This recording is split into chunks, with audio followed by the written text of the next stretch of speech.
எல்லோருக்கும் வணக்கம். Welcome to Fathima சமையல் விளாக்ஸ். இன்றைக்கி நம்ம வீடியோவில் என்ன பார்க்க போகிறோம் அப்படின்னாக்கா, ஒரு மட்டன் கோலா உருண்டை, கீமா உருண்டை சொல்லுவாங்க இல்லைங்களா கொத்துக்கறியில், அதுதாங்க செய்ய போகிறோம். அதுக்கு முன்னாடி ஃபாத்திமா சமையல் விளாக்ஸை சப்ஸ்கிரைப் பண்ணாதவங்க ப்ளீஸ் சப்ஸ்கிரைப் பண்ணுங்கள். பக்கத்தில் இருக்கிற பெல் ஐக்கானை கிளிக் பண்ணிக்கோங்க. அப்போ தான் அடுத்தடுத்து போடுற வீடியோ உங்களுக்கு அப்டேட்டாக வந்துகிட்டே இருக்கும்.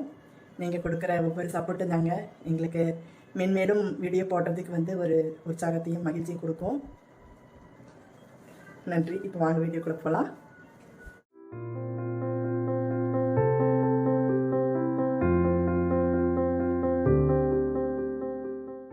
இப்போ நம்ம கீமா உருண்டை, அதாவது கோலா உருண்டைன்னு சொல்லுவாங்க.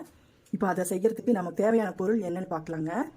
இப்போ பார்த்தீங்கன்னா நான் ஒரு 1/2 kg மட்டன் கொத்துக்கறின்னு சொல்லுவாங்க இல்லையா, அதை வாஷ் பண்ணி நல்லா ஸ்ட்ரெயினரில் ஃபில்ட்ரு பண்ணி வச்சுக்கிட்டேன். இப்படி பாருங்கள், தண்ணியெல்லாம் இருக்கக்கூடாது. ஒரு 2 முறை இப்படி ஃபில்ட்ரு பண்ணி வச்சுக்கோங்க. இதை அப்படியே எடுத்து வச்சுருவோம். இப்போ அடுத்தது உங்களுக்கு நான் அது என்னென்ன மசாலாங்கிறது நான் சொல்கிறேன், அது கவனிச்சுக்கோங்க. அப்புறமா நான் அரைக்கிறதுக்கு உண்டான இது நான் சொல்கிறேன். நான் பார்த்தீங்கன்னா இப்போ மட்டன் பார்த்தீங்கன்னா நான் வேக வச்செல்லாம் நான் அரைக்க மாட்டாங்க. நான் டைரெக்டாக தான் எப்போவுமே செய்வேன். ஏன்னா எங்களுக்கு அதுதான் பிடிக்கும். இப்போ என்னென்ன பொருள் நான் சொல்கிறேன். ஃபஸ்ட்டு அரைக்கிறதுக்கு உண்டான மசாலா சொல்கிறேங்க. பாருங்கள், 2 துண்டு பட்டை, ஒரு 2 ஏலக்காய், கிராம்பு, அப்புறம் ஒரு அன்னாசிப்பூ, கொஞ்சமாக கல்பாசி, அடுத்தது கசகசா ஒரு 1/2 டீஸ்பூன், சோம்பு ஒரு 1/2 டீஸ்பூன். 1/2 டீஸ்பூன்னா பார்த்தீங்கன்னா ஆமாங்க, இது 1/2 டீஸ்பூன். 1/2 டீஸ்பூன்னா இது குட்டி டீஸ்பூன்னா 1 டீஸ்பூன், நீங்கள் அதான் மெஷர் பண்ணிக்கணும். அப்புறம் மிளகாய் தூள் 1/2 டீஸ்பூன். இதெல்லாம் நீங்கள் மிளகாய் தூளெல்லாம் காரமெல்லாம் உங்களுக்கு தேவைக்கேற்ப நீங்கள் போட்டுக்கலாங்க, உப்பு காரமெல்லாம்.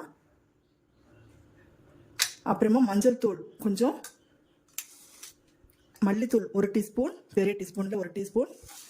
அப்புறமா கொஞ்சமாக இஞ்சி, கொஞ்சமாக பூண்டு, ஒரு 10 பல் பூண்டு, ஒரு 20 கிராம் அளவுக்கு இஞ்சி, ஒரு 2 இன்ச் அளவுக்கு பார்த்தீங்கன்னா இவ்வளோ இஞ்சி. அதாவது டீஸ்பூன் கணக்கில் பார்த்தீங்கன்னா ஒரு பெரிய டீஸ்பூனில் 1 டீஸ்பூன் போட்டுக்காங்க. இதுதான் அளவு. நீங்கள் அரைச்சி எடுத்தால் 1 டீஸ்பூன் பெரிய டீஸ்பூனில் வரணும், அந்த அளவுக்கு. நமக்கு எல்லாம் எக்ஸ்பீரியன்ஸ் இருக்கிறதுனால இந்த மாதிரி நான் போட்டிருக்கேன். பிகினர்ஸுக்கு தான் நான் சொல்கிறதுங்க. ஏன்னா நிறைய பேர்த்துக்கு தெரியும், சில பேர்த்துக்கு தெரியாது. அதனால இவ்வளோ விளக்கமாக நான் சொல்கிறேன். அப்புறம் ஒரு பச்சை மிளகாய், கொஞ்சமாக மல்லி இலை, அப்புறம் ஒரு 10 சின்ன வெங்காயம். சின்ன வெங்காயம் அதிகமாக போட்டு அரைக்கக்கூடாதுங்க. ஏன்னா அந்த மட்டன் கீமா நம்ம உருண்டை எதனா போட போகிறோம், அது கருகும். அதனால இந்த சின்ன வெங்காயம் அளவாக தான் போட்டுக்கணும். இதெல்லாம் நம்ம அரைச்சிக்க போகிறோம். அரைக்கிறது மெத்தடு உங்களுக்கு நான் சொல்கிறேன் எப்படின்னு. ஃபஸ்ட்டு நம்ம பொடியெல்லாம் பண்ணிட்டு தான் அப்புறமா இதெல்லாம் இந்த மாதிரி பொருளெல்லாம் வெங்காயம், மல்லி இலை, பச்சை மிளகாய்லாம் அப்புறம் தான் நம்ம அது பண்ணுறோம். இதெல்லாம் இந்த பொடி பண்ணிட்டு அரைக்க போகிறேன். அது உங்களுக்கு நான் தெளிவாக சொல்கிறேன். அடுத்தது ஒரு முட்டைங்க. இது எதுக்குன்னு கேட்டிங்கன்னா, இது பிரிஞ்சு மசாலாலாம் பிரிஞ்சு போகாமல் அந்த பால் மாதிரி போடுறது அப்படியே இருக்கும். அதை மேட்ச் பண்ணி கொடுக்கறதுக்கு தான் நம்ம எக்கு போடுறோம். அப்புறம் பார்த்திங்கன்னா பொட்டுக்கடலை. பொட்டுக்கடலை பார்த்திங்கன்னா சில பேர் எல்லாம் ஒன்றா போட்டு அரைக்குவாங்க. ஆனால் நான் அப்படி அரைக்க மாட்டேன், நான் பவுட்ரு பண்ணிக்குவேன். இதை உங்களுக்கு அளவுகள் தான் இப்போ நான் சொல்கிறேன் தெளிவாக. இப்போ அடுத்தது மசாலா அரைக்கிறத உங்களுக்கு நான் காமிக்கிறேன். இப்போ பாருங்கள், மிக்சி ஜாரில் இந்த பொட்டுக்கடலையை நம்ம பொடி பண்ணிக்கலாம், பவுட்ரு பண்ணிக்கலாம். இவ்வளோ தேவைப்படாதுங்க. நம்ம பவுட்ரு பண்ணி வச்சுட்டு உங்களுக்கு நான் எல்லாம் மிக்ஸ் பண்ணும்போது அளவுகள் சொல்கிறேன். இதை அப்படியே போட்டுக்கலாம். ஏன்னா ட்ரையாக இருக்கணும். அதனால ஃபஸ்ட்டு நம்ம பவுட்ரு பண்ணிக்குவோம். பவுட்ரு ஆயிடுச்சுங்க. பாருங்கள், நல்லா நைஸாக இருக்கணுங்க, குறப்பாக இருக்கக்கூடாது. நல்லா நைஸ் ஆயிடுச்சு. நைஸாக ஆகலை அப்படின்னா நீங்கள் சளிச்சுக்கலாம், ஸ்ட்ரெயினரில் சளிச்சுக்கலாம். மிக்சியில் ஆல்மோஸ்ட் எல்லாமே பவுட்ரு ஆயிரும் உங்களுக்கு. இதை அப்படியே எடுத்து ஒரு பவுலில் போட்டுக்கலாம். அடுத்தது நம்ம இது நம்ம வாஷ் பண்ணணும்னு அவசியம் இல்லைங்க. ஏன்னா எல்லாமே இதில் தானே போட போகிறோம். அதனால இப்போ ஃபஸ்ட்டு பவுட்ரு பண்ணுறதுக்கு என்னென்னு பாருங்கள். இப்போ திரும்ப சொல்கிறேன். ஒரு அன்னாசிப்பூ, கல்பாசி எடுத்து வச்சது, ஒரு 2 துண்டு பட்டை, 2 ஏலக்காய், 2 கிராம்பு, 1/2 டீஸ்பூன் கசகசா, சின்ன குட்டி டீஸ்பூனில் பார்த்தீங்கன்னா ஒரு டீஸ்பூன் சோம்பு, 1/2 டீஸ்பூன் மிளகாய் தூள், குட்டி டீஸ்பூன் மஞ்சள் தூள், 1 டீஸ்பூன் மல்லித்தூள். இதை பவுட்ரு பண்ணிக்குவோம். அப்புறம் மற்ற இன்க்ரீடியன்ஸ் எல்லாம் போடலாம்.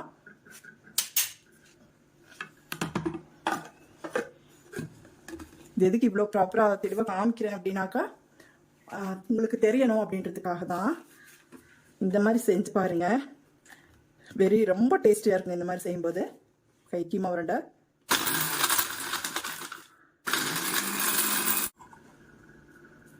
ஓரளவுக்கு பவுடர் ஆயிடுச்சு.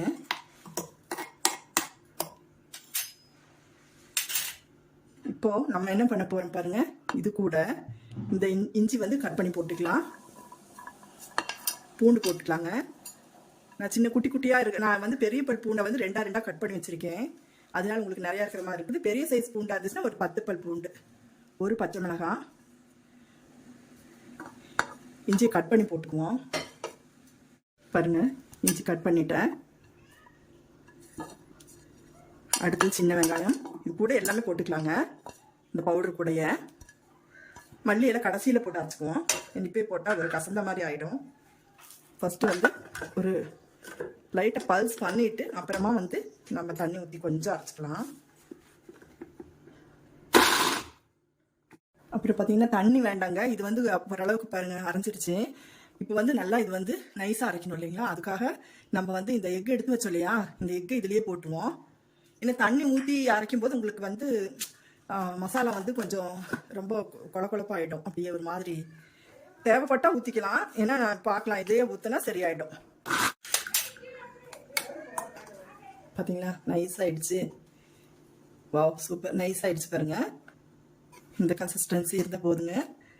இப்போ வந்து ஏன்னா இதுல எல்லாம் தண்ணி இருக்கும் இல்லையா, நான் ஏன்னா ஆல்ரெடி வாஷ் பண்ணி வச்சிருக்கோம், இதுலயே தண்ணி விடும். அதனால நான் வந்து தண்ணி வேண்டாம் அப்படிங்கிறது. இதையே போட்டு அரைச்சிக்குவோம்.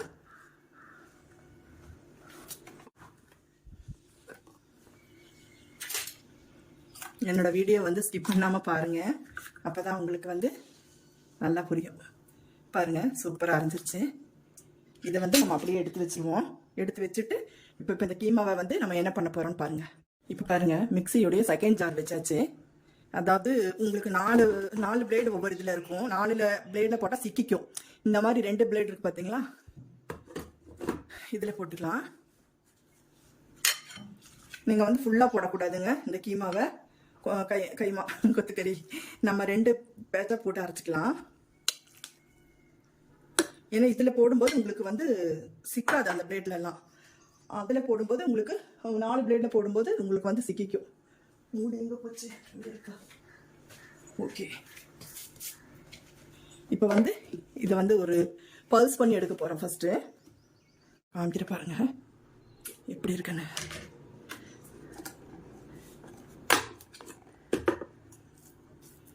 இங்கே பார்த்தீங்களா இந்த அளவுக்கு ஆயிடுச்சுன்னு. இது வந்து பத்தாது, இந்த அளவுக்கு இருக்கக்கூடாது, உருண்டை பிடிக்க வராது. அதனால நம்ம இன்னும் கொஞ்சம் வச்சுக்கலாம்.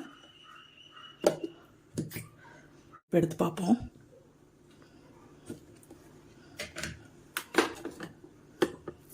இங்கே பார்த்தீங்களா எப்படி அரைஞ்சிருச்சுன்னு. இதை நம்ம எடுத்து வச்சுட்டு இன்னொரு பேட்ச் போட்டுக்குவோம்.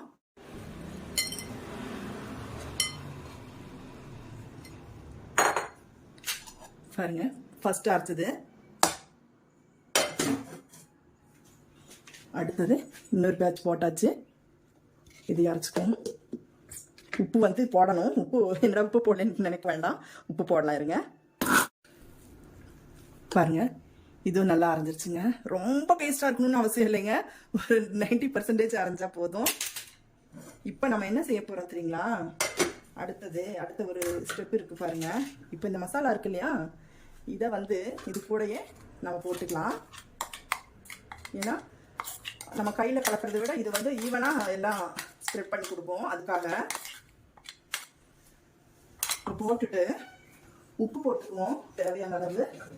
பாருங்க, நான் ஒரு 1/4 டீஸ்பூன் வந்து டேபிள் சால்ட் போடுறேன். 10 நம்ம வந்து எல்லாம் மிக்ஸ் பண்ணிட்டு நம்ம லைட்டாக கொஞ்சம் உப்பு செக் பண்ணிட்டு அப்புறம் 10 போட்டுக்கலாம். எதுக்காக கட் பண்ணேன் அப்படின்னா, மிக்ஸி ஜார்லயே ஃபுல்லாக பாதி மசாலா ஒட்டி இருக்கும் இல்லைங்களா, அதனால இதெல்லாம் என்னதான் ஸ்பூன் போட்டாலும் வந்து வராது. அதனால கையில் வலிச்சு போட்டேன். அதனால டைம் ஆகுமென்றதுக்காக கட் பண்ணேன். இப்போ வந்து இதையும் இது கூட போட்டுக்கலாங்க. இப்போ ஃபஸ்ட்டு நம்ம வந்து அந்த கொத்துக்கறி இது பண்ணி வச்சோம்ல, அதையும் அதில் போட்டுக்கலாம். போட்டுட்டு இவங்களையும் பல்ஸ் பண்ணி எடுக்கலாம். அப்படியே பல்ஸ் பண்ணும்போது அப்படியே ஈவனாக இதாகிக்கும்.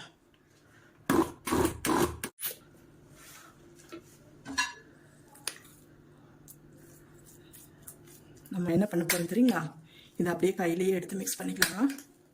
அவ்வளோதான், அரைஞ்சதெல்லாம் போதும். இது இப்படி எடுத்து பவுலில் போட்டுக்கலாங்க. பாருங்கள், இப்போ எல்லாம் நம்ம வந்து எல்லாத்தையும் ரெடி பண்ணி ஒரு மிக்சிங் பவுலில் போட்டாச்சுங்க. இப்போ வந்து நம்ம அடுத்தது வந்து ஒரு பொருள் போட போகிறோம். அதுதான் இதுங்க. அவங்க தான் இவங்க. நம்ம வந்து ஒரு பொட்டு கூட தண்ணி நம்ம ஊற்றவே இல்லை. நீங்கள் பார்த்துருப்பீங்க, வெறும் எக்கு தான் போட்டிருக்கு இதில். அதே கரெக்டாக போச்சு. இப்போ வந்து நம்ம இந்த பவுட்ரு வந்து பொட்டுக்கடலை பொடியை வந்து போட்டுக்கலாம். நான் உப்பு செக் பண்ணி பார்த்தேன், எனக்கு உப்பு பத்தலை. அதனால் இப்போ உப்பு போட்டுட்டு நம்ம மிக்ஸ் பண்ணிக்கலாம். இப்போ வந்து கொஞ்சம் வந்து தேவையான உப்பு போட்டுக்கலாங்க. அடுத்தது பார்த்திங்கன்னா ஒரு 2 டீஸ்பூன் அளவுக்கு நம்ம வந்து பொட்டுக்கடலை பொடியை ஆட் பண்ணிக்கலாம். ரொம்ப அதிகமாக போட்டீங்கன்னா டேஸ்ட் மாறிடும். அதனால் அளவாக தாங்க போடணும்.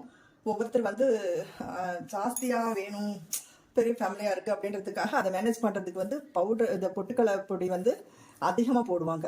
நமக்கு அதிகமாக தேவையில்லை, உங்களுக்கு தேவைக்கு ஏற்ப போட்டுக்கலாம். இப்படி வந்து இதை வந்து நல்லா மிக்ஸ் பண்ணிக்கலாம்.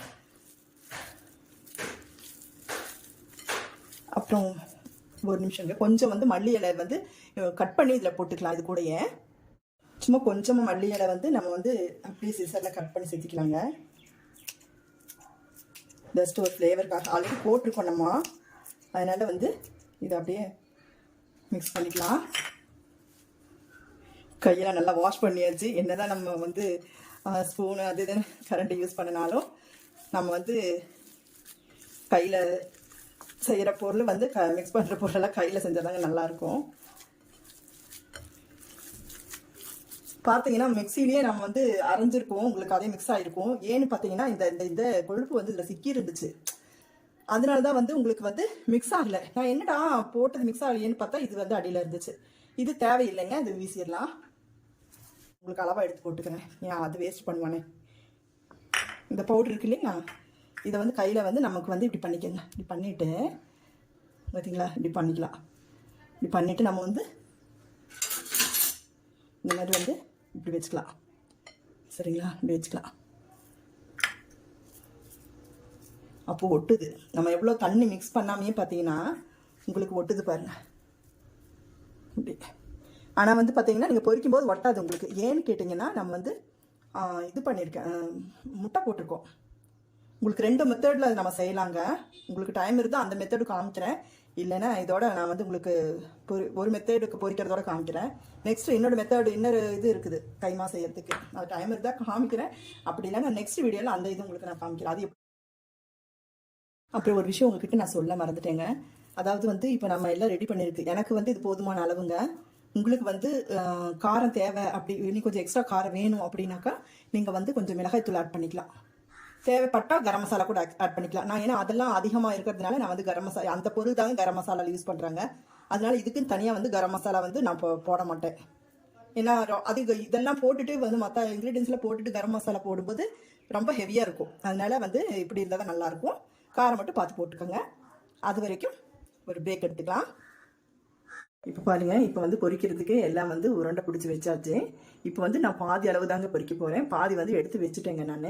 ஏன்னா எனக்கு இது வந்து இப்போதைக்கு போதுமான அளவு. மிச்சம் பாதி வந்து நான் ஒரு நாள் இருந்தாலும் தப்பு இல்லைங்க. ஏன்னா மசாலா போட்டு வச்சுருக்கோம், அதிகமாக வைக்கக்கூடாது நான்வெஜ். அதனால வந்து மறுநாள் கூட பொரிச்சுக்கலாம், இல்லாட்டி குழம்பாவும் செஞ்சுக்கலாம். இதே மெத்தட் தாங்க குழம்பு வைக்கிறதுக்கு. குழம்புடைய ரெசிபி வந்து நெக்ஸ்ட்டு அடுத்த இதில் நான் வீடியோ போடுறேன். இப்போ வந்து இது பொரிக்கிறதுக்கு எல்லாம் ரெடி ஆகிடுச்சு. இப்போ வந்து ஒரு கடாயில் வந்து ஆயில் ஊற்றி வச்சாச்சுங்க. நான் வந்து தேங்காய் எண்ணெய் தான் உருண்டை பிடிச்ச உருண்டையில் இதில் போட்டுக்கலாங்க. எண்ணெய் காஞ்சிருக்குது. ஒரு 5 பீஸ் 6 பீஸ் இது அந்த அளவுக்கு போட்டுக்கலாம். வேகட்டுங்க. இங்கே பாருங்கள், நான் இது எதுக்கு காமிக்கிறேன் அப்படின்னாக்கா, ஒட்டவே இல்லை பாருங்கள், மசாலாவும் தெரிஞ்சு வரல. அப்படியே குலோப் ஜாமுன் மாதிரி இருக்குது பாருங்கள் எப்படின்னு. சூப்பராக இருக்குது. 2 பக்கமும் அப்படியே செவக்காய் விட்டு எடுக்கலாம். உங்களுக்கு மீதம் உள்ளதும் பொரித்து எடுத்துட்டு உங்களுக்கு நான் வந்து காமிக்கிறேன். பாருங்கள், கோலா உருண்டை எல்லாம் பொரித்து ரெடியாக தயாராக இருக்குது. ஆனியன், தக்காளி, லெமன் இதோட இருக்குது, கருவேப்பிலையோட. இதோட வந்து கொஞ்சம் மயோனைஸ் வச்சு சாப்பிட்டா இன்னும் சூப்பராக இருக்குங்க. பாருங்கள், ஃபாத்திமாஸ் ஸ்டைலில் ஒரு மட்டன் கோலா உருண்டை ரெடி ஆகிடுச்சுங்க. இதே மாதிரி நீங்களும் உங்கள் வீட்டில் செய்யுங்க, ரொம்ப டேஸ்ட்டாக இருக்கும். நான் வந்து மட்டன் வந்து ஃப்ரை பண்ணாமல் அப்படியே தான் போட்டு செஞ்சுருக்கேன். ரொம்ப டேஸ்ட்டாக இருக்குங்க. சாப்பிட்டு பார்த்து சொல்கிறேன். வா, ரொம்ப சூப்பராக இருக்குங்க. இது பார்த்தீங்கன்னா சாம்பார் சாதம், ரசம் சாதம், வெறும்னே ஸ்நாக்ஸ் மாதிரி சாப்பிட்லாம். வெரி டேஸ்டியாக இருக்குது. உங்களை பார்க்க வச்சுட்டு நான் சாப்பிட்றேன். ரொம்ப ரொம்ப ரொம்ப ரொம்ப அருமையாக இருக்குதுங்க. நீங்களும் இதே மாதிரி செய்யுங்க, ரொம்ப டேஸ்ட்டாக இருக்கும். என்னுடைய ரெசிபி பிடிச்சிருக்குன்னு நினைக்கிறேன். உங்களுக்கு கண்டிப்பாக பிடிச்சிருந்தா ப்ளீஸ் சப்ஸ்கிரைப் பண்ணுங்கள், சப்போர்ட் பண்ணுங்கள், லைக் பண்ணுங்கள், உங்களுடைய ஃபீட்பேக் கொடுங்க. நிறைய குறை எது இருந்தாலும் எனக்கு சொல்லுங்கள். உங்களுக்கு ஏதாவது புதுசாக ஏதாவது வேணும் அப்படின்னாலும் நான் வந்து உங்களுக்கு அடுத்தடுத்து போட்டுகிட்டே இருக்கேன். தேங்க்ஸ் ஃபார் வாட்சிங். எல்லோருக்கும் நன்றி, வணக்கம். மீண்டும் ஒரு புதிய ரெசிபியோட உங்களை சந்திக்கிறேன். அது வரைக்கும் டாட்டா, பாய் பாய்.